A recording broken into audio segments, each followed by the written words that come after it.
തമ്പുരാനെ, വിശുദ്ധ കുരിശിൻ്റെ അടയാളത്താൽ ഞങ്ങളുടെ ശത്രുക്കളിൽ നിന്ന് ഞങ്ങളെ രക്ഷിക്കുക. ഞങ്ങളുടെ തമ്പുരാനെ, പിതാവിൻ്റെയും പുത്രൻ്റെയും പരിശുദ്ധാത്മാവിൻ്റെയും നാമത്തിൽ ആമേൻ. ആദ്യമുതൽ ഉണ്ടായിരുന്നതും ഞങ്ങൾ കേട്ടതും സ്വന്തം കണ്ണുകൊണ്ട് കണ്ടതും സൂക്ഷിച്ച് വീക്ഷിച്ചതും കൈകൊണ്ട് സ്പർശിച്ചതുമായ ജീവന്റെ വചനത്തെപ്പറ്റി ഞങ്ങൾ അറിയിക്കുന്നു. ജീവൻ വെളിപ്പെട്ടു, ഞങ്ങളത് കണ്ടു, അതിന് സാക്ഷ്യം നൽകുകയും ചെയ്യുന്നു. പിതാവിനോടുകൂടെ ആയിരുന്നതും ഞങ്ങൾക്ക് വെളിപ്പെട്ടതുമായ നിത്യജീവൻ ഞങ്ങൾ നിങ്ങളോട് പ്രഘോഷിക്കുന്നു. ഞങ്ങൾ കാണുകയും കേൾക്കുകയും ചെയ്തത് നിങ്ങളെയും ഞങ്ങൾ അറിയിക്കുന്നു. ഞങ്ങളുമായി നിങ്ങൾക്കും കൂട്ടായ്മ ഉണ്ടാകേണ്ടതിനാണ് ഞങ്ങളിത് പ്രഘോഷിക്കുന്നത്. ഞങ്ങളുടെ കൂട്ടായ്മയാകട്ടെ പിതാവിനോടും അവിടുത്തെ പുത്രനായ യേശു ക്രിസ്തുവിനോടുമാണ്. ഞങ്ങൾ ഇതെഴുതുന്നത് ഞങ്ങളുടെ സന്തോഷം പൂർണ്ണമാകാനാണ്. വിശുദ്ധ യോഹന്നാൻ എഴുതിയ 1-ാം ലേഖനത്തിൻ്റെ 1 അധ്യായം 1 മുതൽ 4 വരെയുള്ള തിരുവചനങ്ങളാണ് നാം വായിച്ചു കേട്ടത്. ദിവ്യീശോയെ, ഞങ്ങൾ വായിക്കുന്നതും ഇത് കേൾക്കുവാൻ പോകുന്ന ഓരോരുത്തരിലേക്കും കർത്താവിൻ്റെ വചന അഭിഷേകം നൽകി ഞങ്ങളെ ഓരോരുത്തരെയും അനുഗ്രഹിക്കണമേ. ഉൽപ്പത്തിയുടെ പുസ്തകം ആമുഖം. ഉൽപ്പത്തി പുസ്തകം ദൈവ മനുഷ്യ ബന്ധത്തിൻ്റെ ചരിത്രത്തിലെ 2 വ്യത്യസ്ത കാലഘട്ടങ്ങളെ സംക്ഷിപ്തമായി അവതരിപ്പിക്കുന്നു. BC 19-ാം നൂറ്റാണ്ടിൽ സംഭവിച്ചെന്ന് പൊതുവെ കരുതപ്പെടുന്ന അബ്രാഹത്തിൻ്റെ വിളിയാണ് ബൈബിളിലെ രക്ഷാചരിത്രത്തിൻ്റെ ആരംഭം. സൃഷ്ടിയുടെ ആരംഭം മുതൽ ദൈവം അബ്രാഹത്തെ വിളിക്കുന്നതുവരെയുള്ള ദീർഘമായ കാലഘട്ടത്തിലെ ദൈവ മനുഷ്യ ബന്ധത്തിൻ്റെ ചരിത്രമാണ് ആദ്യത്തെ 11 അധ്യായങ്ങൾ. ഇതിന് വ്യക്തമായ ചരിത്ര സാക്ഷ്യങ്ങളില്ല. ആലങ്കാരിക ശൈലിയിൽ സമകാലികർക്ക് മനസ്സിലാകുന്ന ഭാഷയിൽ ലളിതവും മനോഹരവുമായി ഈ ഭാഗം രചിച്ചിരിക്കുന്നു. അതിനാൽ മറ്റ് ചരിത്ര ഗ്രന്ഥങ്ങളുമായി ഈ ഭാഗത്തെ തുലനം ചെയ്തുകൂടാ. സൗഭാഗ്യപൂർണമായ അവസ്ഥയിൽ ദൈവം സൃഷ്ടിച്ച മനുഷ്യന് ഒരു രക്ഷാകര പദ്ധതി ആവശ്യകമായി തീർന്നത് എങ്ങനെയെന്ന് ഇവിടെ വ്യക്തമാക്കുന്നു. ആദ്യ ഭാഗത്തിൻ്റെ ഉള്ളടക്കത്തെ ഇപ്രകാരം വിഭജിക്കാം. ദൈവം പ്രപഞ്ചത്തെ സൃഷ്ടിക്കുന്നു. മനുഷ്യൻ്റെ പതനം. തിന്മ വർദ്ധിക്കുന്നു. കായേനും ആബേലും, ജലപ്രളയം, ബാബേൽ ഗോപുരം, അബ്രഹാത്തിൻ്റെ പൂർവികർ. 12-ാം അധ്യായം മുതൽ അവതരണ രൂപത്തിൽ മാത്രമല്ല, ദൈവമനുഷ്യ ബന്ധത്തിൻ്റെ ചരിത്രത്തിലും നിർണായകമായ മാറ്റം സംഭവിക്കുന്നു. ദൈവത്തിൻ്റെ സാർവത്രികമായ പരിപാലനത്തിൻ്റെ ചരിത്രത്തിൽ നിന്ന് ദൈവപരിപാലനം മുഴുവൻ കേന്ദ്രീകൃതമായ ഒരു പ്രത്യേക ജനതയുടെ ചരിത്രത്തിലേക്ക് നാം കടക്കുന്നു. എന്നാൽ ദൈവം മറ്റ് ജനതകളെ ഉപേക്ഷിക്കുകയല്ല, വിശ്വസ്തമായ ഒരു ചെറിയ ഗണത്തിലൂടെ സാർവത്രികമായ ഒരു രക്ഷാ പദ്ധതിക്ക് രൂപം കൊടുക്കുകയാണ് ചെയ്യുന്നത്. അവിടുന്ന് അബ്രാഹത്തോട് വാഗ്ദാനം ചെയ്തു, നിന്നിലൂടെ ഭൂമുഖത്തെ വംശങ്ങളെല്ലാം അനുഗ്രഹീതമാകും. അബ്രഹാം മുതൽ ജോസഫ് വരെയുള്ള പൂർവ്വപിതാക്കന്മാരുടെ ചരിത്രമാണ് 12 മുതൽ 50 വരെയുള്ള അധ്യായങ്ങൾ. ദൈവത്തിൻ്റെ വിളികേട്ട് ഹാരാനിൽ നിന്ന് ഏകനായി ഇറങ്ങിത്തിരിച്ച അബ്രഹാത്തിൻ്റെ സന്തതികൾ വാഗ്ദത്ത ഭൂമിയായ കാനാനിൽ നിന്ന് ഈജിപ്തിലെത്തി വാസമുറപ്പിക്കുന്നത് വരെയുള്ള സംഭവങ്ങൾ ഇവിടെ പ്രതിപാദിക്കുന്നു. അബ്രഹാത്തിൻ്റെ ചരിത്രം. ഇസഹാക്കും യാക്കോബും ജോസഫും സഹോദരന്മാരും. ഉൽപ്പത്തിയുടെ പുസ്തകം 1-ാം അധ്യായം. ദൈവം പ്രപഞ്ചത്തെ സൃഷ്ടിക്കുന്നു. ആദിയിൽ ദൈവം ആകാശവും ഭൂമിയും സൃഷ്ടിച്ചു. ഭൂമി രൂപരഹിതവും ശൂന്യവുമായിരുന്നു. ആഴത്തിനു മുകളിൽ അന്ധകാരം വ്യാപിച്ചിരുന്നു. ദൈവത്തിൻ്റെ ചൈതന്യം വെള്ളത്തിനു മീതെ ചലിച്ചുകൊണ്ടിരുന്നു. ദൈവം അരുളി ചെയ്തു, ഉണ്ടാകട്ടെ. വെളിച്ചം ഉണ്ടായി. വെളിച്ചം നല്ലതെന്ന് ദൈവം കണ്ടു. അവിടുന്ന് വെളിച്ചത്തെ ഇരുളിൽ നിന്ന് വേർതിരിച്ചു. വെളിച്ചത്തിന് പകലെന്നും ഇരുളിന് രാത്രിയെന്നും പേരിട്ടു. സന്ധ്യയായി പ്രഭാതമായി 1-ാം ദിവസം. ദൈവം വീണ്ടും അരുളി ചെയ്തു, ജലമധ്യത്തിൽ ഒരു വിതാനം ഉണ്ടാകട്ടെ. അത് ജലത്തെ 2ആയി തിരിക്കട്ടെ. ദൈവം വിതാനമുണ്ടാക്കുകയും അതിന് താഴെയുള്ള ജലത്തെ മുകളിലുള്ള ജലത്തിൽ നിന്ന് വേർതിരിക്കുകയും ചെയ്തു. അപ്രകാരം സംഭവിച്ചു. വിതാനത്തിന് അവിടുന്ന് ആകാശമെന്ന് പേരിട്ടു. സന്ധ്യയായി പ്രഭാതമായി 2-ാം ദിവസം. ദൈവം വീണ്ടും അരുളി ചെയ്തു, ആകാശത്തിന് കീഴിലുള്ള വെള്ളമെല്ലാം ഒരിടത്ത് ഒരുമിച്ച് കൂടട്ടെ, കര പ്രത്യക്ഷപ്പെടട്ടെ. അങ്ങനെ സംഭവിച്ചു. കരയ്ക്ക് ഭൂമിയെന്നും ഒരുമിച്ച് കൂടിയ ജലത്തിന് കടലെന്നും ദൈവം പേരിട്ടു. അത് നല്ലതെന്ന് അവിടുന്ന് കണ്ടു. ദൈവം അരുളി ചെയ്തു, ഭൂമി എല്ലാത്തരം ഹരിത സസ്യങ്ങളും ധാന്യച്ചെടികളും വിത്തുൾക്കൊള്ളുന്ന ഫലങ്ങൾ കായ്ക്കുന്ന വൃക്ഷങ്ങളും മുളപ്പിക്കട്ടെ. അങ്ങനെ സംഭവിച്ചു. ഭൂമി എല്ലാത്തരം ഹരിത സസ്യങ്ങളും ധാന്യച്ചെടികളും വിത്തുള്ള ഫലങ്ങളോട് കൂടിയ വൃക്ഷങ്ങളും മുളപ്പിച്ചു. അവ നല്ലതെന്ന് ദൈവം കണ്ടു. സന്ധ്യയായി പ്രഭാതമായി മൂന്നാം ദിവസം. ദൈവം വീണ്ടും അരുളി ചെയ്തു, രാവും പകലും വേർതിരിക്കാൻ ആകാശവിധാനത്തിൽ പ്രകാശങ്ങൾ ഉണ്ടാകട്ടെ. അവ ഋതുക്കളും ദിനങ്ങളും വർഷങ്ങളും കുറിക്കുന്ന അടയാളങ്ങളായിരിക്കട്ടെ. ഭൂമിയിൽ പ്രകാശം ചൊരിയാൻ വേണ്ടി അവ ആകാശവിധാനത്തിൽ ദീപങ്ങളായി നിൽക്കട്ടെ. അങ്ങനെ സംഭവിച്ചു. ദൈവം 2 മഹാദീപങ്ങൾ സൃഷ്ടിച്ചു. പകലിനെ നയിക്കാൻ വലുത്, രാത്രിയെ നയിക്കാൻ ചെറുത്. നക്ഷത്രങ്ങളെയും അവിടുന്ന് സൃഷ്ടിച്ചു. ഭൂമിയിൽ പ്രകാശം ചൊരിയാനും രാവിനെയും പകലിനെയും നിയന്ത്രിക്കാനും വെളിച്ചത്തെ ഇരുളിൽ നിന്ന് വേർതിരിക്കാനും ദൈവം അവയെ ആകാശവിധാനത്തിൽ സ്ഥാപിച്ചു. അത് നല്ലതെന്ന് ദൈവം കണ്ടു. സന്ധ്യയായി പ്രഭാതമായി 4-ാം ദിവസം. ദൈവം വീണ്ടും അരുളി ചെയ്തു, വെള്ളം ജീവജാലങ്ങളെ പുറപ്പെടുവിക്കട്ടെ. പക്ഷികൾ ഭൂമിക്ക് മീതെ ആകാശവിധാനത്തിൽ പറക്കട്ടെ.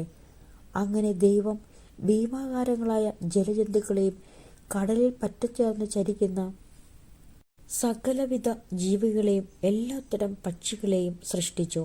അവ നല്ലതെന്ന് അവിടുന്ന് കണ്ടു. ദൈവം അവയെ ഇങ്ങനെ അനുഗ്രഹിച്ചു, സമൃദ്ധമായി പെരുകി കടലിൽ നിറയുവിൻ. പക്ഷികൾ ഭൂമിയിൽ പെരുകട്ടെ. സന്ധ്യയായി പ്രഭാതമായി 5-ാം ദിവസം.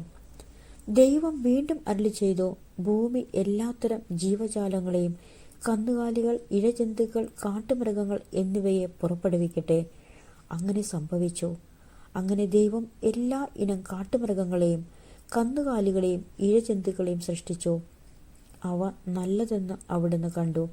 ദൈവം വീണ്ടും അരുളി ചെയ്തു, നമുക്ക് നമ്മുടെ ഛായയിലും സാദൃശ്യത്തിലും മനുഷ്യനെ സൃഷ്ടിക്കാം. അവർക്ക് കടലിലെ മത്സ്യങ്ങളുടെയും ആകാശത്തിലെ പറവകളുടെയും 4 കാലുകളുടെയും ഭൂമി മുഴുവൻ്റെയും ഭൂമിയിൽ ഇഴയുന്ന സർവ്വജീവികളുടെയും മേൽ ആധിപത്യം ഉണ്ടായിരിക്കട്ടെ. അങ്ങനെ ദൈവം തൻ്റെ ഛായയിൽ മനുഷ്യനെ സൃഷ്ടിച്ചു. ദൈവത്തിൻ്റെ ഛായയിൽ അവിടുന്ന് അവനെ സൃഷ്ടിച്ചു. സ്ത്രീയും പുരുഷനുമായി അവരെ സൃഷ്ടിച്ചു. ദൈവം അവരെ ഇങ്ങനെ അനുഗ്രഹിച്ചു, സന്താന പുഷ്ടിയുള്ളവരായി പെരുകുവിൻ, ഭൂമിയിൽ നിറഞ്ഞ് അതിനെ കീഴടക്കുവിൻ. കടലിലെ മത്സ്യങ്ങളുടെയും ആകാശത്തിലെ പറവകളുടെയും ഭൂമിയിൽ ചരിക്കുന്ന സകല ജീവികളുടെയും മേൽ നിങ്ങൾക്ക് ആധിപത്യം ഉണ്ടായിരിക്കട്ടെ. ദൈവം അരുളി ചെയ്തു, ഭൂമുഖത്തുള്ള ധാന്യം വിളയുന്ന എല്ലാ ചെടികളും വിത്തുൾക്കൊള്ളുന്ന പഴങ്ങൾ കായ്ക്കുന്ന എല്ലാ വൃക്ഷങ്ങളും ഞാൻ നിങ്ങൾക്ക് ഭക്ഷണത്തിനായി തരുന്നു. ഭൂമിയിലോ മൃഗങ്ങൾക്കോ ആകാശത്തിലെ എല്ലാ പറവകൾക്കും ഇഴജന്തുക്കൾക്കും ജീവശ്വാസമുള്ള സകലത്തിനും ആഹാരമായി ഹരിതസസ്യങ്ങൾ ഞാൻ നൽകിയിരിക്കുന്നു. അങ്ങനെ സംഭവിച്ചു. താൻ സൃഷ്ടിച്ചതെല്ലാം വളരെ നന്നായിരിക്കുന്നുവെന്ന് ദൈവം കണ്ടു. സന്ധ്യയായി പ്രഭാതമായി 6-ാം ദിവസം. ഉൽപ്പത്തിയുടെ പുസ്തകം 2-ാം അധ്യായം. അങ്ങനെ ആകാശവും ഭൂമിയും അവയിലുള്ള സമസ്തവും പൂർണ്ണമായി. ദൈവം തൻ്റെ ജോലി 7-ാം ദിവസം പൂർത്തിയാക്കി. താൻ തുടങ്ങിയ പ്രവൃത്തിയിൽ നിന്ന് വിശ്രമിച്ച് 7-ാം ദിവസം അവിടുന്ന് വിശ്രമിച്ചു. സൃഷ്ടികർമ്മം പൂർത്തിയാക്കി. തൻ്റെ പ്രവൃത്തിയിൽ നിന്ന് വിരമിച്ച് വിശ്രമിച്ച 7-ാം ദിവസത്തെ ദൈവം അനുഗ്രഹിച്ച് വിശുദ്ധമാക്കി. ഇതാണ് ആകാശത്തിൻ്റെയും ഭൂമിയുടെയും ഉൽപ്പത്തി ചരിത്രം. ഏദൻ തോട്ടം. ദൈവമായ കർത്താവ് ആകാശവും ഭൂമിയും സൃഷ്ടിച്ച നാളിൽ ഭൂമിയിൽ പുല്ലോ ചെടിയോ മുളച്ചിരുന്നില്ല. കാരണം അവിടുന്ന് ഭൂമിയിൽ മഴ പെയ്യിച്ചിരുന്നില്ല. കൃഷി ചെയ്യാൻ മനുഷ്യനുണ്ടായിരുന്നുമില്ല. എന്നാൽ ഭൂമിയിൽ നിന്ന് ഒരു മൂടൽമഞ്ഞ് ഉയർന്ന് ഭൂതലമെല്ലാം നനച്ചു. ദൈവമായ കർത്താവ് ഭൂമിയുടെ പൂഴി കൊണ്ട് മനുഷ്യനെ രൂപപ്പെടുത്തുകയും ജീവന്റെ ശ്വാസം അവൻ്റെ നാസാരന്ധ്രങ്ങളിലേക്ക് നിശ്വസിക്കുകയും ചെയ്തു. അങ്ങനെ മനുഷ്യൻ ജീവനുള്ളവനായി തീർന്നു. അവിടുന്ന് കിഴക്ക് ഏദനിൽ ഒരു തോട്ടമുണ്ടാക്കി. താൻ രൂപം കൊടുത്ത മനുഷ്യനെ അവിടെ താമസിപ്പിച്ചു. കാഴ്ചയ്ക്ക് കൗതുകവും ഭക്ഷിക്കാൻ സ്വാദുമുള്ള പഴങ്ങൾ കായ്ക്കുന്ന എല്ലാത്തരം വൃക്ഷങ്ങളും അവിടുന്ന് മണ്ണിൽ നിന്ന് പുറപ്പെടുവിച്ചു. ജീവന്റെ വൃക്ഷവും നന്മതിന്മകളെക്കുറിച്ചുള്ള അറിവിന്റെ വൃക്ഷവും തോട്ടത്തിന്റെ നടുവിൽ അവിടുന്ന് വളർത്തി. തോട്ടം നനയ്ക്കാൻ ഏദനിൽ നിന്ന് ഒരു നദി പുറപ്പെട്ടു. അവിടെ വെച്ച് അത് 4 കൈവഴികളായി പിരിഞ്ഞു. ഒന്നാമത്തേതിൻ്റെ പേര് പിഷോൺ. അത് സ്വർണത്തിന്റെ നാടായ ഹവില മുഴുവൻ ചുറ്റി ഒഴുകുന്നു. ആ നാട്ടിലെ സ്വർണം മേൽത്തരമാണ്. അവിടെ സുഗന്ധദ്രവ്യങ്ങളും പവിഴക്കല്ലുകളുമുണ്ട്. രണ്ടാമത്തെ നദിയുടെ പേര് ഗിഹോൺ. അത് കുഷ് എന്ന നാടിനെ ചുറ്റി ഒഴുകുന്നു. മൂന്നാമത്തെ നദിയുടെ പേര് ടൈഗ്രീസ്. അത് അസീറിയയുടെ കിഴക്ക് ഭാഗത്തുകൂടി ഒഴുകുന്നു. നാലാമത്തെ നദി യൂഫ്രട്ടീസ്. ഏദൻ തോട്ടം കൃഷി ചെയ്യാനും സംരക്ഷിക്കാനും ദൈവമായ കർത്താവ് മനുഷ്യനെ അവിടെയാക്കി. അവിടുന്ന് അവനോട് കൽപ്പിച്ചു, തോട്ടത്തിലെ എല്ലാ വൃക്ഷങ്ങളുടെയും ഫലം ഭക്ഷിച്ചു കൊള്ളുക. എന്നാൽ നന്മതിന്മകളെക്കുറിച്ചുള്ള അറിവിന്റെ വൃക്ഷത്തിലെ ഫലം നീ തിന്നരുത്. തിന്നുന്ന ദിവസം നീ മരിക്കും. ദൈവമായ കർത്താവ് അരുളിച്ചെയ്തു, മനുഷ്യൻ ഏകനായിരിക്കുന്നത് നന്നല്ല. അവന് ചേർന്ന ഇണയെ ഞാൻ നൽകും. ദൈവമായ കർത്താവ് ഭൂമിയിലെ സകല മൃഗങ്ങളെയും ആകാശത്തിലെ സകല പക്ഷികളെയും മണ്ണിൽ നിന്ന് രൂപപ്പെടുത്തി. അവയ്ക്ക് മനുഷ്യൻ എന്ത് പേരിടുമെന്നറിയാൻ അവിടുന്ന് അവയെ അവൻ്റെ മുമ്പിൽ കൊണ്ടുവന്നു. മനുഷ്യൻ വിളിച്ചത് അവയ്ക്ക് പേരായി തീർന്നു. എല്ലാ കന്നുകാലികൾക്കും ആകാശത്തിലെ പറവകൾക്കും വയലിലെ മൃഗങ്ങൾക്കും അവൻ പേരിട്ടു. എന്നാൽ തനിക്കിണങ്ങിയ തുണയെ കണ്ടില്ല. അതുകൊണ്ട് ദൈവമായ കർത്താവ് മനുഷ്യനെ ഗാഢനിദ്രയിലാഴ്ത്തി. ഉറങ്ങിക്കിടന്ന അവൻ്റെ വാരിയെല്ലുകളിൽ ഒന്നെടുത്തതിനു ശേഷം അവിടം മാംസം കൊണ്ട് മൂടി. മനുഷ്യൻ നിന്ന് എടുത്ത വാരിയെല്ലുകൊണ്ട് അവിടുന്ന് ഒരു സ്ത്രീക്ക് രൂപം കൊടുത്തു. അവളെ അവൻ്റെ മുമ്പിൽ കൊണ്ടുവന്നു. അപ്പോൾ അവൻ പറഞ്ഞു, ഒടുവിലിതാ എൻ്റെ അസ്ഥിയിൽ നിന്നുള്ള അസ്ഥിയും മാംസത്തിൽ നിന്നുള്ള മാംസവും. നരനിൽ നിന്ന് എടുക്കപ്പെട്ടതുകൊണ്ട് നാരി എന്ന് ഇവ വിളിക്കപ്പെടും. അതിനാൽ പുരുഷൻ മാതാപിതാക്കളെ വിട്ട് ഭാര്യയോട് ചേരും, അവർ ഒറ്റ ശരീരമായി തീരും. പുരുഷനും അവൻ്റെ ഭാര്യയും നഗ്നരായിരുന്നു, എങ്കിലും അവർക്ക് ലജ്ജ തോന്നിയിരുന്നില്ല. ഉൽപ്പത്തിയുടെ പുസ്തകം 3-ാം അധ്യായം. മനുഷ്യന്റെ പതനം. ദൈവമായ കർത്താവ് സൃഷ്ടിച്ച എല്ലാ വന്യജീവികളിലും വെച്ച് കൗശലമേറിയതായിരുന്നു സർപ്പം. അത് സ്ത്രീയോട് ചോദിച്ചു, തോട്ടത്തിലെ ഒരു വൃക്ഷത്തിന്റെ ഫലം തിന്നരുതെന്ന് ദൈവം കൽപ്പിച്ചിട്ടുണ്ടോ? സ്ത്രീ സർപ്പത്തോട് പറഞ്ഞു, തോട്ടത്തിലെ വൃക്ഷങ്ങളുടെ പഴങ്ങൾ ഞങ്ങൾക്ക് ഭക്ഷിക്കാം. എന്നാൽ തോട്ടത്തിന്റെ നടുവിലുള്ള മരത്തിന്റെ പഴം ഭക്ഷിക്കുകയോ തൊടുക പോലുമോ അരുത്. ഭക്ഷിച്ചാൽ നിങ്ങൾ മരിക്കും എന്ന് ദൈവം പറഞ്ഞിട്ടുണ്ട്. സർപ്പം സ്ത്രീയോട് പറഞ്ഞു, നിങ്ങൾ മരിക്കുകയില്ല. അത് തിന്നുന്ന ദിവസം നിങ്ങളുടെ കണ്ണുകൾ തുറക്കുമെന്നും നന്മയും തിന്മയും അറിഞ്ഞ് നിങ്ങൾ ദൈവത്തെപ്പോലെ ആകുമെന്നും ദൈവത്തിനറിയാം. ആ വൃക്ഷത്തിന്റെ പഴം ആസ്വാദ്യവും കണ്ണിന് കൗതുകകരവും അറിവേകാൻ കഴിയുമെന്നതിനാൽ അഭികാമ്യവുമാണെന്ന് കണ്ട് അവൾ അത് പറിച്ചു തിന്നു. ഭർത്താവിനും കൊടുത്തു, അവനും തിന്നു. ഉടനെ ഇരുവരുടെയും കണ്ണുകൾ തുറന്നു. തങ്ങൾ നഗ്നരാണെന്ന് അവരറിഞ്ഞു. അത്തിയിലകൾ കൂട്ടിത്തുന്നി അവർ അരക്കച്ചയുണ്ടാക്കി. വെയിലാറിയപ്പോൾ ദൈവമായ കർത്താവ് തോട്ടത്തിൽ ഉലാത്തുന്നതിൻ്റെ ശബ്ദം അവർ കേട്ടു. പുരുഷനും ഭാര്യയും അവിടുത്തെ മുമ്പിൽ നിന്ന് മാറി തോട്ടത്തിലെ മരങ്ങൾക്കിടയിൽ ഒളിച്ചു. അവിടുന്ന് പുരുഷനെ വിളിച്ചു ചോദിച്ചു, നീ എവിടെയാണ്? അവൻ മറുപടി പറഞ്ഞു, തോട്ടത്തിൽ അവിടുത്തെ ശബ്ദം ഞാൻ കേട്ടു. ഞാൻ നഗ്നനായതുകൊണ്ട് ഭയന്ന് ഒളിച്ചതാണ്. അവിടുന്ന് ചോദിച്ചു, നീ നഗ്നനാണെന്ന് നിന്നോട് ആര് പറഞ്ഞു? തിന്നരുതെന്ന് ഞാൻ കൽപ്പിച്ച വൃക്ഷത്തിന്റെ പഴം നീ തിന്നോ? അവൻ പറഞ്ഞു, അങ്ങ് എനിക്ക് കൂട്ടിന് തന്ന സ്ത്രീ ആ മരത്തിന്റെ പഴം എനിക്ക് തന്നു. ഞാൻ അത് തിന്നു. ദൈവമായ കർത്താവ് സ്ത്രീയോട് ചോദിച്ചു, നീ എന്താണ് ഈ ചെയ്തത്? അവൾ പറഞ്ഞു, സർപ്പം എന്നെ വഞ്ചിച്ചു, ഞാൻ പഴം തിന്നു. ശിക്ഷയും വാഗ്ദാനവും. ദൈവമായ കർത്താവ് സർപ്പത്തോട് പറഞ്ഞു, ഇത് ചെയ്തതുകൊണ്ട് നീ എല്ലാ കന്നുകാലികളുടെയും വന്യമൃഗങ്ങളുടെയും ഇടയിൽ ശപിക്കപ്പെട്ടതായിരിക്കും. നീ മണ്ണിൽ ഇഴഞ്ഞു നടക്കും. ജീവിതകാലം മുഴുവൻ നീ പൊടി തിന്നും. നീയും സ്ത്രീയും തമ്മിലും നിന്റെ സന്തതിയും അവളുടെ സന്തതിയും തമ്മിലും ഞാൻ ശത്രുത ഉളവാക്കും. അവൻ നിന്റെ തല തകർക്കും, നീ അവന്റെ കുതികാലിൽ പരിക്കേൽപ്പിക്കും. അവിടുന്ന് സ്ത്രീയോട് പറഞ്ഞു, നിന്റെ ഗർഭാരിഷ്ടതകൾ ഞാൻ വർദ്ധിപ്പിക്കും, നീ വേദനയോടെ കുഞ്ഞുങ്ങളെ പ്രസവിക്കും. എങ്കിലും നിനക്ക് ഭർത്താവിൽ അഭിലാഷമുണ്ടായിരിക്കും. അവൻ നിന്നെ ഭരിക്കുകയും ചെയ്യും. ആദത്തോട് അവിടുന്ന് പറഞ്ഞു, തിന്നരുതെന്ന് ഞാൻ പറഞ്ഞ പഴം സ്ത്രീയുടെ വാക്ക് കേട്ട് നീ തിന്നതുകൊണ്ട് നീ മൂലം മണ്ണ് ശപിക്കപ്പെട്ടതായിരിക്കും. ആയുഷ്കാലം മുഴുവൻ കഠിനാധ്വാനം കൊണ്ട് നീ അതിൽ നിന്ന് കാലയാപന ചെയ്യും. അത് മുള്ളും മുൾച്ചെടികളും നിനക്കായി മുളപ്പിക്കും. വയലിലെ സസ്യങ്ങൾ നീ ഭക്ഷിക്കും. മണ്ണിൽ നിന്ന് എടുക്കപ്പെട്ട നീ മണ്ണിനോട് ചേരുന്നതുവരെ നെറ്റിയിലെ വിയർപ്പ് കൊണ്ട് ഭക്ഷണം സമ്പാദിക്കും. നീ പൊടിയാണ്, പൊടിയിലേക്ക് തന്നെ നീ മടങ്ങും. ആദം ഭാര്യയെ ഹവ്വ എന്ന് വിളിച്ചു. കാരണം അവൾ ജീവനുള്ളവരുടെ എല്ലാം ഭർത്താവാണ്.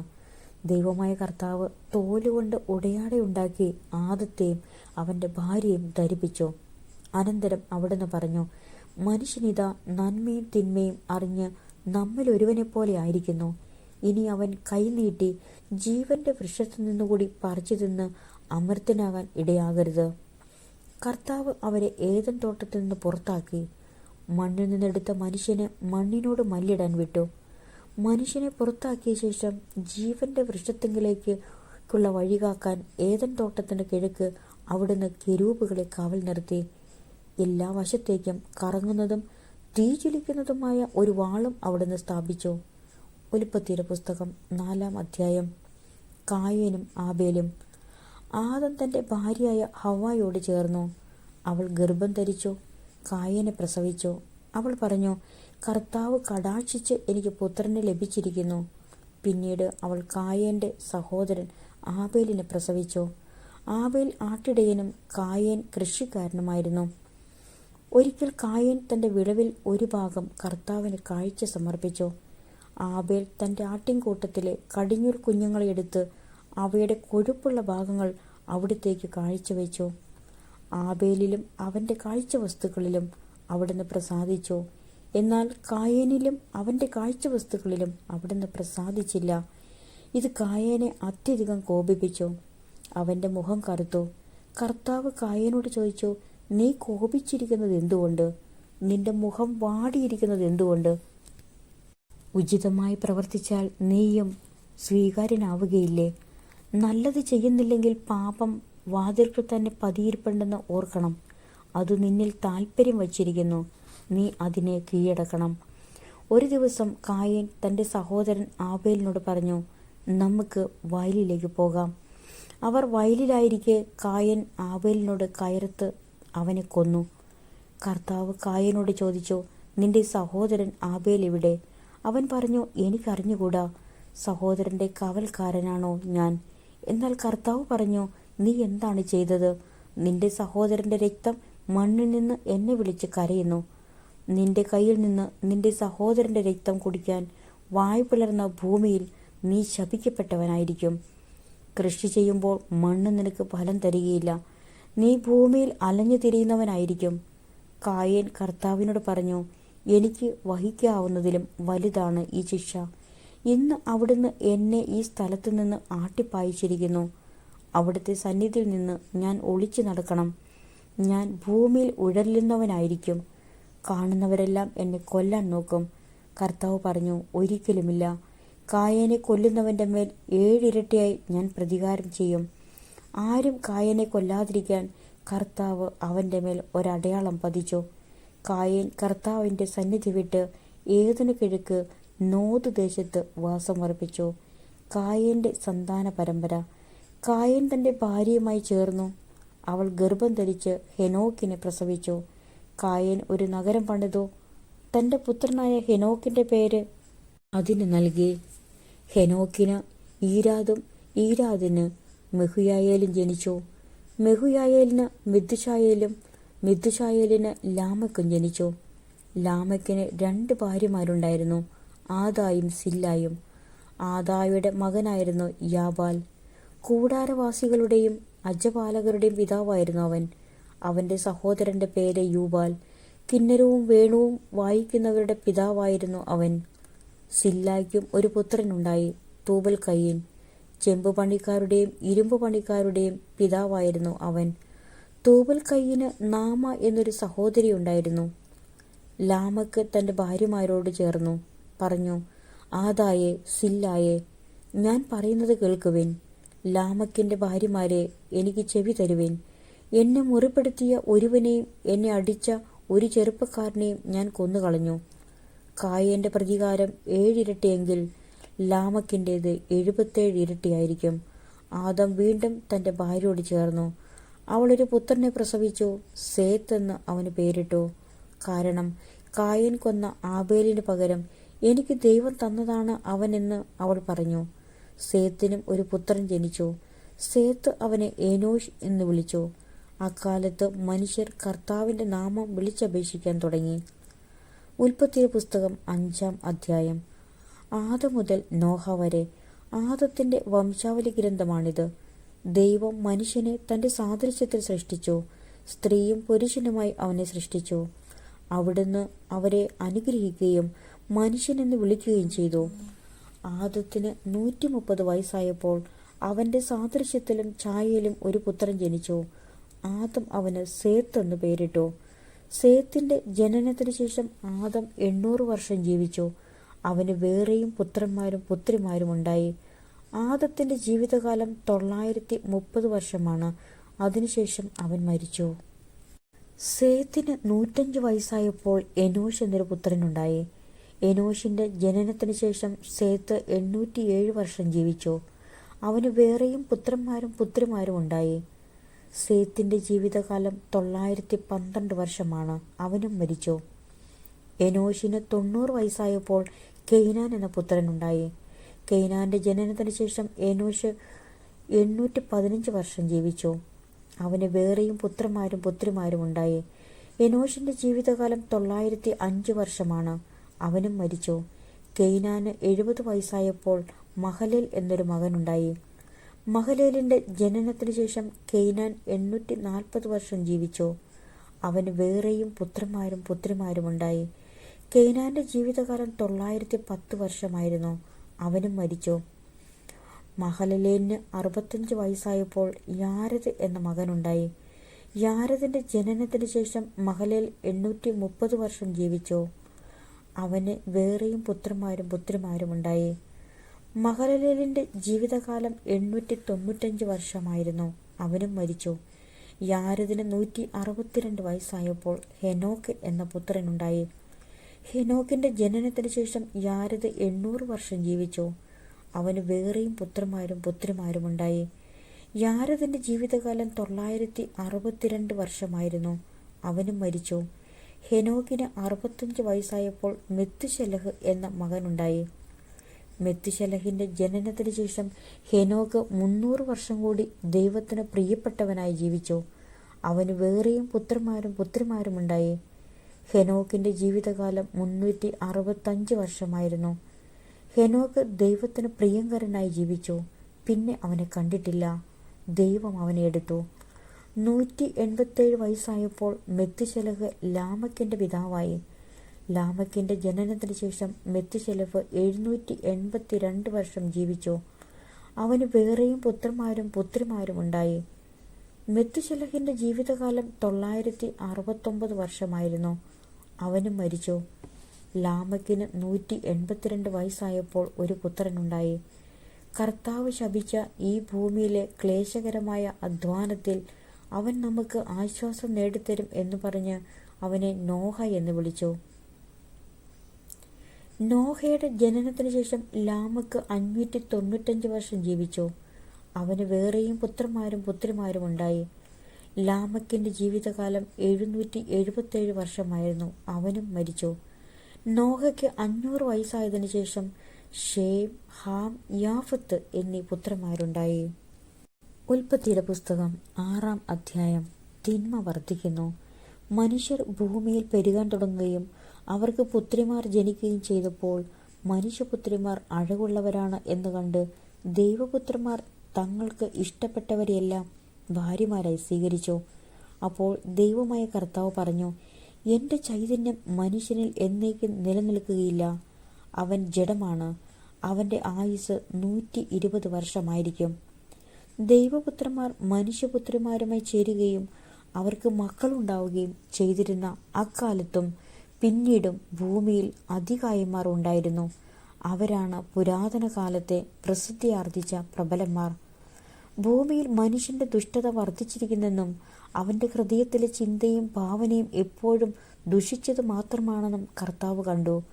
ഭൂമുഖത്ത് മനുഷ്യനെ സൃഷ്ടിച്ചതിൽ കർത്താവ് പരിതപിച്ചു. അത് അവിടുത്തെ ഹൃദയത്തെ വേദനിപ്പിച്ചു. കർത്താവ് അരുളി ചെയ്തു, എൻ്റെ സൃഷ്ടിയായ മനുഷ്യനെ ഭൂമുഖത്തു നിന്ന് ഞാൻ തുടച്ചു മാറ്റും. മനുഷ്യനെയും മൃഗങ്ങളെയും ഇഴജന്തുക്കളെയും ആകാശത്തിലെ പറവകളെയും ഞാൻ നാമാവശേഷമാക്കും. അവയെ സൃഷ്ടിച്ചതിൽ ഞാൻ ദുഃഖിക്കുന്നു. എന്നാൽ നോഹ കർത്താവിൻ്റെ പ്രീതിക്ക് പാത്രമായി. ഇതാണ് നോഹയുടെ വംശാവലി. നോഹ നീതിമാനായിരുന്നു. ആ തലമുറയിലെ കറയറ്റ മനുഷ്യൻ. അവൻ ദൈവത്തിൻ്റെ മാർഗത്തിൽ നിന്ന് നടന്നു. നോഹയ്ക്ക് 3 പുത്രന്മാരുണ്ടായി: ഷേം, ഹാം, യാഫത്ത്. ദൈവത്തിൻ്റെ ദൃഷ്ടിയിൽ ഭൂമിയാകെ ദുഷിച്ചതായി തീർന്നു. എങ്ങും അക്രമം നടമാടി. ഭൂമി ദുഷിച്ചു പോയെന്ന് ദൈവം കണ്ടു. ലോകത്തിൽ മനുഷ്യരെല്ലാം ദുർമാർഗികളായി. നോഹയുടെ പെട്ടകം. ദൈവം നോഹയോട് അരുളി ചെയ്തു, ജീവജാലങ്ങളെല്ലാം നശിപ്പിക്കാൻ ഞാൻ നിശ്ചയിച്ചിരിക്കുന്നു. അവർ മൂലം ലോകം അധർമ്മം കൊണ്ട് നിറഞ്ഞിരിക്കുന്നു. ഭൂമിയോടുകൂടി അവരെ ഞാൻ നശിപ്പിക്കും. ഗോഫർ മരം കൊണ്ട് നീ ഒരു പെട്ടകമുണ്ടാക്കുക. അതിൽ മുറികൾ തിരിക്കുക. അതിൻ്റെ അകത്തും പുറത്തും കീല് തേക്കണം.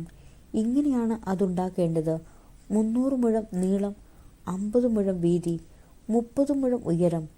മേൽക്കൂരയിൽ നിന്ന് 1 മുഴം താഴെ പെട്ടകത്തിനൊരു ജനലും വശത്തൊരു വാതിലും വയ്ക്കണം.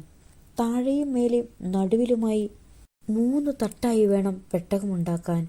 ഭൂതലത്തിലെല്ലാം ഞാനൊരു ജലപ്രളയം വരുത്താൻ പോകുന്നു.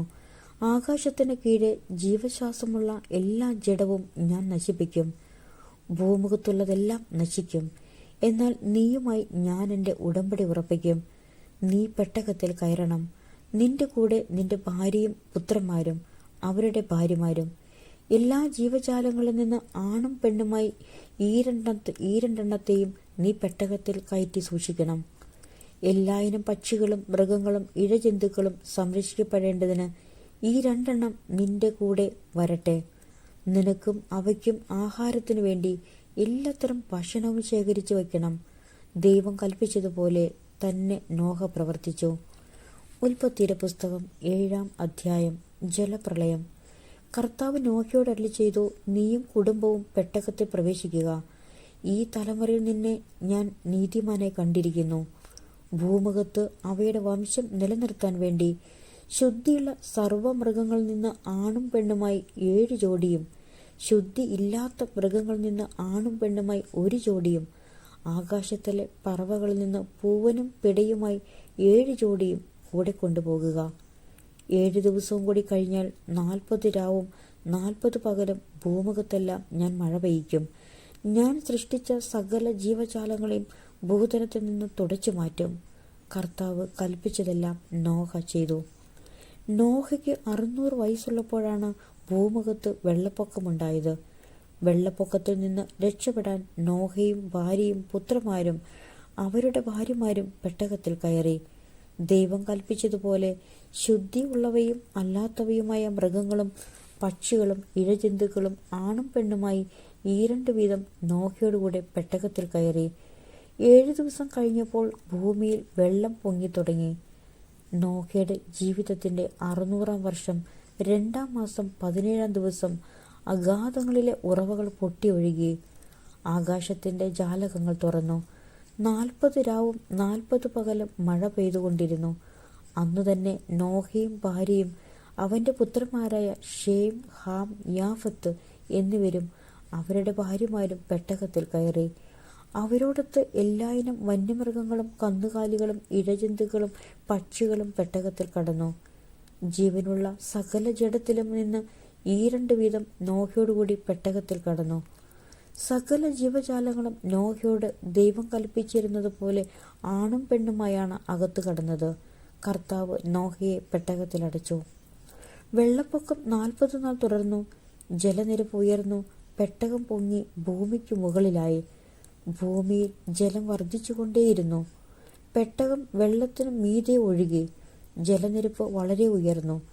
ആകാശത്തിന് കീഴെ തലയുയർത്തി നിന്ന സകല പർവ്വതങ്ങളും വെള്ളത്തിനടിയിലായി. പർവ്വതങ്ങൾക്ക് മുകളിൽ 15 മുഴം വരെ വെള്ളമുയർന്നു.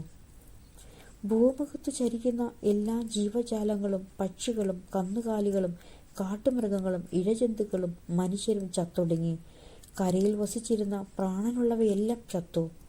ഭൂമുഖത്തു നിന്ന് ജീവനുള്ളവയെല്ലാം, മനുഷ്യനെയും മൃഗങ്ങളെയും ഇഴജന്തുക്കളെയും ആകാശത്തിലെ പക്ഷികളെയും അവിടുന്ന് തുടച്ചു മാറ്റി. നോഹയും അവനോടൊപ്പം പെട്ടകത്തിലുണ്ടായിരുന്നവരും മാത്രം അവശേഷിച്ചു. വെള്ളപ്പൊക്കം 150 ദിവസം നീണ്ടുനിന്നു. ഉൽപ്പത്തിയുടെ പുസ്തകം 8-ാം അധ്യായം. ജലപ്രളയത്തിന്റെ അന്ത്യം. നോഹയെയും പെട്ടകത്തിലുണ്ടായിരുന്ന എല്ലാ ജീവജാലങ്ങളെയും കന്നുകാലികളെയും ദൈവം ഓർത്തു. അവിടുന്ന് ഭൂമിയിൽ കാറ്റ് വീശി, വെള്ളമിറങ്ങി, അഗാധങ്ങളിലെ ഉറവകൾ നിലച്ചു. ആകാശത്തിന്റെ ജാലകങ്ങൾ അടഞ്ഞു, മഴ നിലയ്ക്കുകയും ചെയ്തു. ജലം പിൻവാങ്ങിക്കൊണ്ടിരുന്നു. 150 ദിവസം കഴിഞ്ഞപ്പോൾ വെള്ളം വളരെ കുറഞ്ഞു. 7-ാം മാസം 17-ാം ദിവസം പെട്ടകം അറാറാത്ത് പർവ്വതത്തിൽ ഉറച്ചു. 10 മാസത്തേക്ക് വെള്ളം കുറഞ്ഞുകൊണ്ടേയിരുന്നു. 10-ാം മാസം 1-ാം ദിവസം പർവ്വത ശിഖരങ്ങൾ കാണാറായി. 40 ദിവസം കഴിഞ്ഞപ്പോൾ നോഹ പെട്ടകത്തിൽ താൻ ഉണ്ടാക്കിയിരുന്ന കിളിവാതിൽ തുറന്ന് ഒരു മലങ്കാക്കയെ പുറത്തുവിട്ടു. വെള്ളം വറ്റുവോളം അത് അങ്ങുമിങ്ങും പറന്നു നടന്നു. ഭൂമിയിൽ നിന്ന് വെള്ളമിറങ്ങിയോ എന്നറിയാൻ അവൻ ഒരു പ്രാവിനെയും വിട്ടു. കാലുകുത്താൻ ഇടം കാണാതെ പ്രാവ് പെട്ടകത്തിലേക്ക് തന്നെ തിരിച്ചു വന്നു. ഭൂമുഖത്തെല്ലാം അപ്പോഴും വെള്ളമുണ്ടായിരുന്നു. അവൻ കൈ നീട്ടി പ്രാവിനെ പിടിച്ച് പെട്ടകത്തിലാക്കി. 7 ദിവസം കൂടി കാത്തിട്ട് വീണ്ടും അവൻ പ്രാവിനെ പെട്ടകത്തിന് പുറത്തുവിട്ടു. വൈകുന്നേരമായപ്പോൾ പ്രാവ് തിരിച്ചു വന്നു. കൊത്തിയെടുത്ത ഒരു ഒലിവില അതിൻ്റെ ചുണ്ടിലുണ്ടായിരുന്നു. വെള്ളമിറങ്ങിയെന്ന് നോഹയ്ക്ക് മനസ്സിലായി. 7 നാൾ കൂടി കഴിഞ്ഞ് അവൻ വീണ്ടും പ്രാവിനെ പുറത്തുവിട്ടു. അത് പിന്നെ തിരിച്ചു വന്നില്ല. നോഹയുടെ ജീവിതത്തിന്റെ 601-ാം വർഷം 1-ാം മാസം 1-ാം ദിവസം ഭൂമുഖത്തെ വെള്ളം വറ്റിത്തീർന്നു. നോഹ പെട്ടകത്തിന്റെ മേൽക്കൂര പൊക്കി നോക്കി. ഭൂതലമെല്ലാം ഉണങ്ങിയിരുന്നു. 2-ാം മാസം 27-ാം ദിവസം ഭൂമി തീർത്തും ഉണങ്ങി. ദൈവം നോഹയോട് പറഞ്ഞു, ഭാര്യ, പുത്രന്മാർ, അവരുടെ ഭാര്യമാർ എന്നിവരോടുകൂടെ പെട്ടകത്തിൽ നിന്ന് പുറത്തിറങ്ങുക. പെട്ടകത്തിലുള്ള പക്ഷികളെയും മൃഗങ്ങളെയും ഇഴജന്തുക്കളെയും എല്ലാം പുറത്തു കൊണ്ടുവരിക. സമൃദ്ധമായി പെരുകി അവ ഭൂമിയിൽ നിറയട്ടെ. ഭാര്യയും പുത്രന്മാരും അവരുടെ ഭാര്യമാരുമൊത്ത് നോഹ പെട്ടകത്തിൽ നിന്ന് പുറത്തു വന്നു. മൃഗങ്ങളും ഇഴജന്തുക്കളും പക്ഷികളും ഭൂമുഖത്ത് ചലിക്കുന്നവയൊക്കെയും ഇനം തിരിഞ്ഞ് പുറത്തേക്ക് പോയി. നോഹ ബലിയർപ്പിക്കുന്നു. നോഹ കർത്താവിന് ഒരു ബലിപീഠം നിർമ്മിച്ചു. ശുദ്ധിയുള്ള എല്ലാ മൃഗങ്ങളിലും പക്ഷികളിൽ നിന്ന് അവൻ അവിടത്തേക്ക് ഒരു ദഹന ബലി അർപ്പിച്ചു. ആ ഹൃദ്യമായ ഗന്ധം ആസ്വദിച്ചപ്പോൾ കർത്താവ് പ്രസാദിച്ചരുളി, മനുഷ്യൻ കാരണം ഭൂമിയെ ഇനി ഒരിക്കലും ഞാൻ ശപിക്കുകയില്ല. എന്തെന്നാൽ തുടക്കം മുതലേ അവന്റെ അന്തരംഗം തിന്മയിലേക്ക് ചാഞ്ഞിരിക്കുകയാണ്. ഇപ്പോൾ ചെയ്തതുപോലെ ജീവജാലങ്ങളെയെല്ലാം ഇനി ഒരിക്കലും ഞാൻ നശിപ്പിക്കുകയില്ല. ഭൂമി ഉള്ളിടത്തോളം കാലം വിതയും കൊയ്ത്തും, ചൂടും തണുപ്പും, വേനലും വർഷവും, രാവും പകലും നിലയ്ക്കുകയില്ല. ഉൽപ്പത്തിയുടെ പുസ്തകം 9-ാം അധ്യായം. നോഹയുമായി ഉടമ്പടി. നോഹയെയും പുത്രന്മാരെയും അനുഗ്രഹിച്ചുകൊണ്ട് ദൈവം പറഞ്ഞു, സന്താന പുഷ്ടിയുണ്ടായി പെരുകി ഭൂമിയിൽ നിറയുവിൻ. സകല ജീവികൾക്കും, ഭൂമിയിലെ മൃഗങ്ങൾക്കും, ആകാശത്തിലെ പക്ഷികൾക്കും, മണ്ണിലെ ഇഴജന്തുക്കൾക്കും, വെള്ളത്തിലെ മത്സ്യങ്ങൾക്കും നിങ്ങളെ ഭയമായിരിക്കും. അവയെല്ലാം ഞാൻ നിങ്ങളെ ഏൽപ്പിച്ചിരിക്കുന്നു. ചരിക്കുന്ന ജീവികളെല്ലാം നിങ്ങൾക്ക് ആഹാരമായി തീരും. ഹരിതസസ്യങ്ങൾ നൽകിയതുപോലെ ഇവയും നിങ്ങൾക്ക് ഞാൻ തരുന്നു. എന്നാൽ ജീവനോടു കൂടിയ, അതായത് രക്തത്തോടു കൂടിയ മാംസം ഭക്ഷിക്കരുത്. ജീവരക്തത്തിന് മനുഷ്യനോടും മൃഗത്തോടും ഞാൻ കണക്ക് ചോദിക്കും. ഓരോരുത്തരോടും സഹോദരന്റെ ജീവന് ഞാൻ കണക്ക് ചോദിക്കും. മനുഷ്യരക്തം ചൊരിയുന്നവന്റെ രക്തം മനുഷ്യൻ തന്നെ ചൊരിയും. കാരണം എൻ്റെ ഛായയിലാണ് ഞാൻ മനുഷ്യനെ സൃഷ്ടിച്ചത്. സന്താന പുഷ്ടിയുള്ളവരായി പെരുകി ഭൂമിയിൽ നിറയുവിൻ. നോഹയോടും പുത്രന്മാരോടും ദൈവം വീണ്ടും അരുളി ചെയ്തു, നിങ്ങളോടും നിങ്ങളുടെ സന്തതികളോടും ഞാനിതാ ഒരു ഉടമ്പടി ചെയ്യുന്നു. അതോടൊപ്പം നിന്റെ കൂടെ പെട്ടകത്തിൽ നിന്ന് പുറത്തു വന്ന ജീവനുള്ള സകലതിനോടും, പക്ഷികൾ, കന്നുകാലികൾ, കാട്ടുജന്തുക്കൾ എന്നിവയോടും. നിങ്ങളുമായുള്ള എൻ്റെ ഉടമ്പടി ഞാൻ ഉറപ്പിക്കുന്നു. ഇനി ഒരിക്കലും വെള്ളപ്പൊക്കം കൊണ്ട് ജീവജാലങ്ങളെല്ലാം നശിക്കാൻ ഇടവരികയില്ല. ഭൂമിയെ നശിപ്പിക്കാൻ ഇനിയൊരു വെള്ളപ്പൊക്കം ഉണ്ടാവുകയില്ല. ദൈവം തുടർന്നരുളി ചെയ്തു, എല്ലാ തലമുറകൾക്കും വേണ്ടി നിങ്ങളും സകല ജീവജാലങ്ങളുമായി ഞാൻ സ്ഥാപിക്കുന്ന എൻ്റെ ഉടമ്പടിയുടെ അടയാളം ഇതാണ്. ഭൂമിയുമായുള്ള ഉടമ്പടിയുടെ അടയാളമായി മേഘങ്ങളിൽ എൻ്റെ വില്ല് ഞാൻ സ്ഥാപിക്കുന്നു. ഞാൻ ഭൂമിക്കു മേലെ മേഘത്തെ അയക്കുമ്പോൾ അതിൽ മഴവില്ല് പ്രത്യക്ഷപ്പെടും. നിങ്ങളും സർവ്വജീവജാലങ്ങളുമായുള്ള എൻ്റെ ഉടമ്പടി ഞാൻ ഓർക്കും. സർവ്വജീവനെയും നശിപ്പിക്കാൻ പോരുന്ന ഒരു ജലപ്രളയം ഇനി ഒരിക്കലും ഉണ്ടാകുകയില്ല. മേഘങ്ങളിൽ മഴവില്ല് തെളിയുമ്പോൾ ഭൂമുഖത്തുള്ള എല്ലാ ജീവജാലങ്ങളുമായി ചെയ്ത എന്നേക്കുമുള്ള ഉടമ്പടി ഞാൻ ഓർക്കും. ദൈവം നോഹയോട് അരുളി ചെയ്തു, ഭൂമുഖത്തുള്ള സകല ജീവികളുമായി ഞാൻ സ്ഥാപിക്കുന്ന ഉടമ്പടിയുടെ അടയാളം ഇതായിരിക്കും. നോഹയുടെ പുത്രന്മാർ. പെട്ടകത്തിൽ നിന്ന് പുറത്തിറങ്ങിയ നോഹയുടെ പുത്രന്മാർ ഷേം, ഹാം, യാഫത്ത് എന്നിവരായിരുന്നു. ഹാം ആയിരുന്നു കാനാന്റെ പിതാവ്. ഇവരാകുന്നു നോഹയുടെ 3 പുത്രന്മാർ. ഇവർ വഴിയാണ് ഭൂമി ജനങ്ങളെ കൊണ്ട് നിറഞ്ഞത്. നോഹ ഭൂമിയിൽ കൃഷി ചെയ്യാൻ തുടങ്ങി. അവനൊരു മുന്തിരിത്തോട്ടം വച്ചു പിടിപ്പിച്ചു.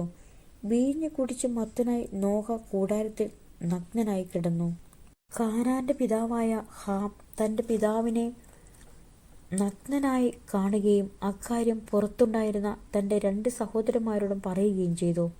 ഷേമും യാഫത്തും ഒരു തുണിയെടുത്ത് തങ്ങളുടെ തോളിലിട്ട് പുറകോട്ട് നടന്നു ചെന്ന് പിതാവിൻ്റെ നഗ്നത മറച്ചു. അവർ മുഖം തിരിച്ചു പിടിച്ചിരുന്നതുകൊണ്ട് പിതാവിൻ്റെ നഗ്നത കണ്ടില്ല. ലഹരി വിട്ടുണർന്ന നോഹ തൻ്റെ ഇളയ മകൻ ചെയ്തതെന്തെന്നറിഞ്ഞ് അവൻ പറഞ്ഞു, കാനാൻ ശപിക്കപ്പെടട്ടെ. അവൻ തൻ്റെ സഹോദരർക്ക് ഹീനമായ ദാസ്യവേല ചെയ്യുന്നവനായിരിക്കും. അവൻ തുടർന്ന് പറഞ്ഞു, ഷേമിൻ്റെ കർത്താവായ ദൈവം വാഴ്ത്തപ്പെട്ടവനാകട്ടെ. കാനാൻ ഷേമിൻ്റെ ദാസനായിരിക്കട്ടെ. യാഫത്തിന് ദൈവം പുഷ്ടിപ്പെടുത്തട്ടെ. ഷേമിൻ്റെ കൂടാരങ്ങളിൽ അവൻ പാർക്കും. കാനാൻ അവനും അടിമയായിരിക്കും.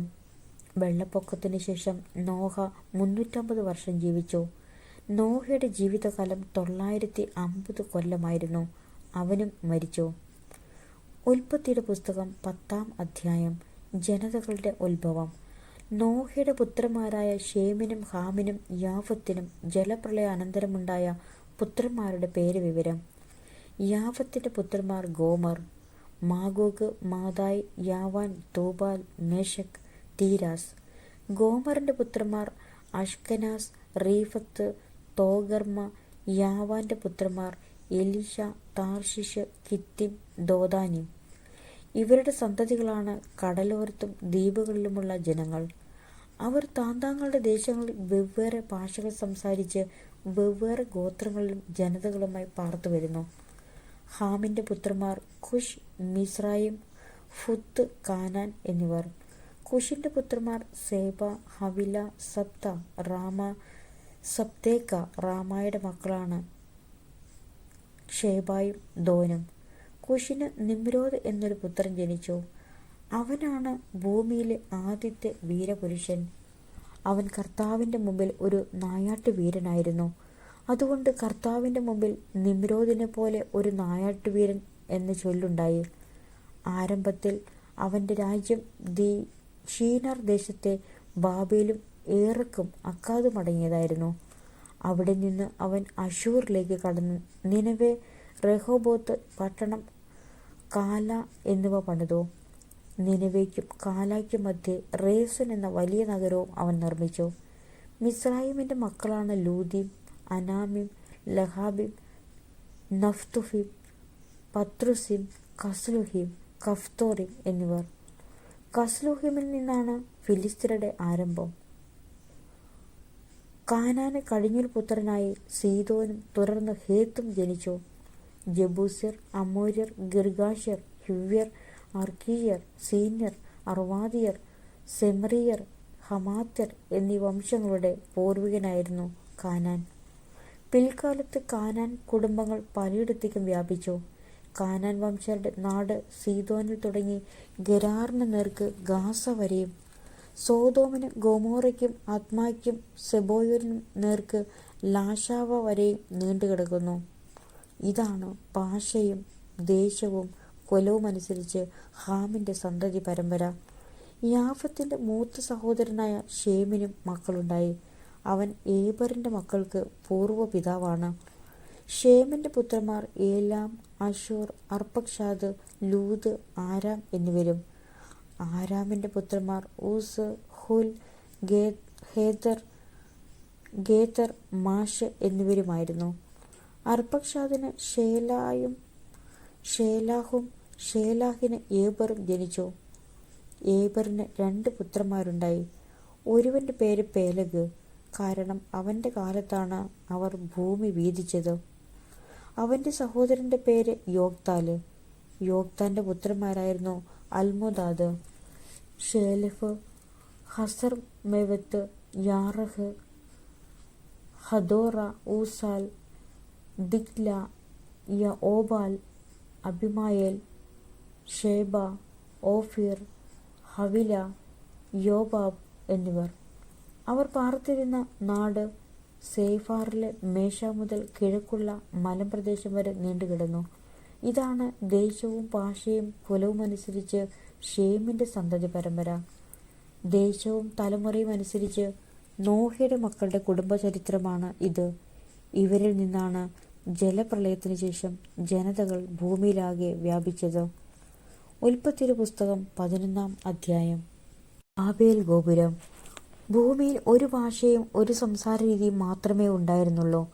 കിഴക്കുനിന്ന് വന്നവർ ഷീനാറിൽ ഒരു സമതല പ്രദേശം കണ്ടെത്തി അവിടെ പാർപ്പുറപ്പിച്ചു. നമുക്ക് ഇഷ്ടികയുണ്ടാക്കി ചുറ്റെടുക്കാമെന്ന് അവർ പറഞ്ഞു. അങ്ങനെ കല്ലിനു പകരം ഇഷ്ടികയും കുമ്മായത്തിനു പകരം കളിമണ്ണും അവർ ഉപയോഗിച്ചു.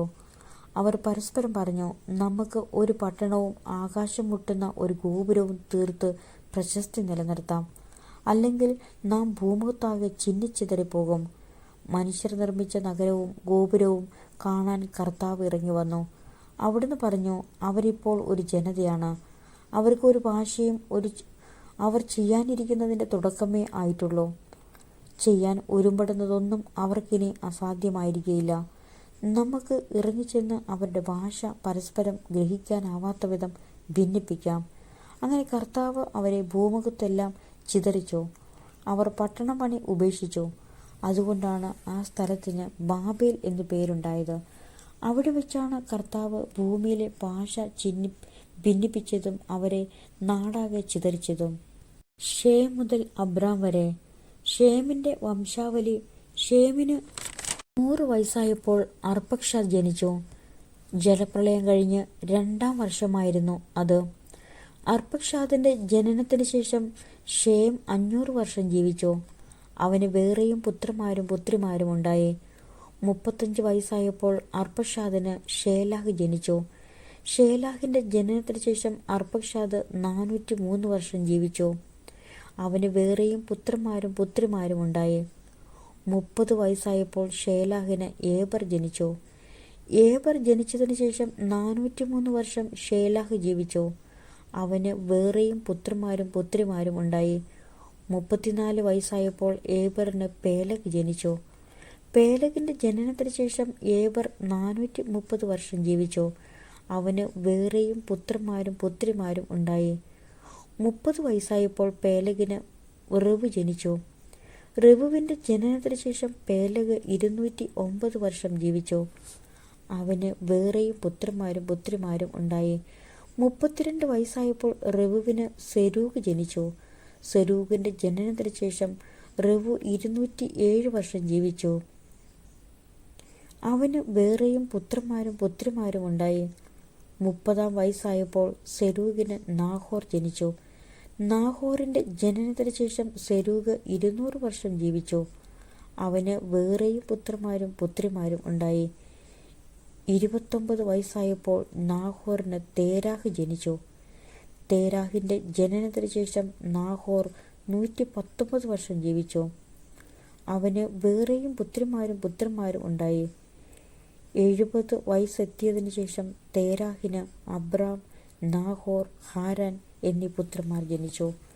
തേരാഹിൻ്റെ പിൻതലമുറക്കാർ ഇവരാണ്. തേരാഹിൻ്റെ പുത്രന്മാരാണ് അബ്രാമും നാഹോറും ഹാരാനും.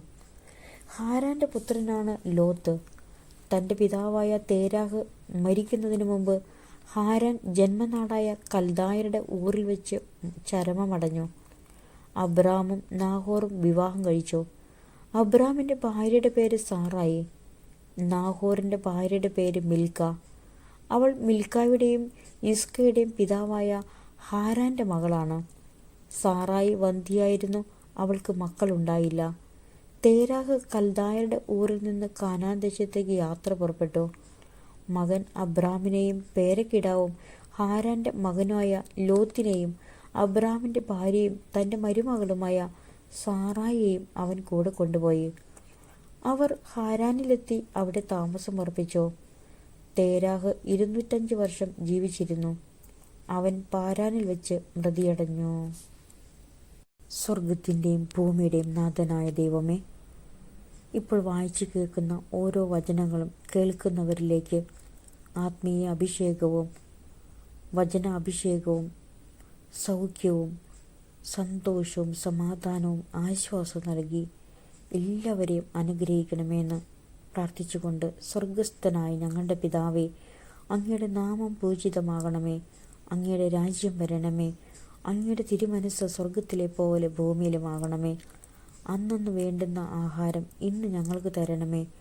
ഞങ്ങളോട് തെറ്റ് ചെയ്യുന്നവരോട് ഞങ്ങൾ ക്ഷമിച്ചിരിക്കുന്നത് പോലെ ഞങ്ങളുടെ തെറ്റുകളും ഞങ്ങളോട് ക്ഷമിക്കണമേ. ഞങ്ങൾ പ്രലോഭനത്തിൽ വീഴാൻ ഇടയാകരുതേ, ദുഷ്ടാരൂപി നിരീക്ഷിച്ചു കൊള്ളണമേ.